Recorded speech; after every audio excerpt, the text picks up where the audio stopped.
শুধুমাত্র হীরক রানীকে বাঁচানোর জন্য। হীরক রানী মঙ্গলবার এবং বৃহস্পতিবারের বাদ দিয়ে কোনোদিন নবান্ন আসেন না এবং একটার আগে আসেন না। আজকে তাকে চোরের মতো আসতে হচ্ছে সকাল 10টার সময়, ঢুকিয়ে ঝুঁকিয়ে তাকে ঢুকানো হচ্ছে। এবং আমি হ্যাটসঅ্যাপ করি জনতাকে, সচেতন নাগরিকগণকে, ছাত্র সমাজকে, অভিভাবকগণকে, যে শরৎ চ্যাটার্জি রোড দিয়ে গিয়ে এত বাধা, এত প্রাচীর, এত সিল, এত গ্যাস, এত জলকামান, এত বজ্র, এত লাঠি, এত রক্ত, তারপরেও শরৎ চ্যাটার্জি রোডে গভর্নর সামনে দাঁড়িয়ে দফা 1 দাবি 1 মুখ্যমন্ত্রী পদত্যাগ চলে এসেছেন।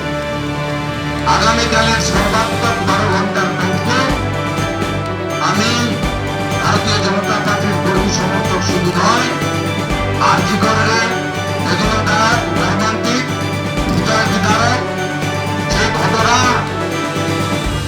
সচেতন সংবেদনশীল নাগরিক সমাজকে নাড়িয়ে দিয়েছে, মা দিদি বোনেরা যে ঘটনায় ক্যাপিটাল পানিশমেন্ট চাইছেন, তার অত্যাচারীদের দৃষ্টান্তমূলক শাস্তির দাবিতে এবং আজকের অত্যাচারের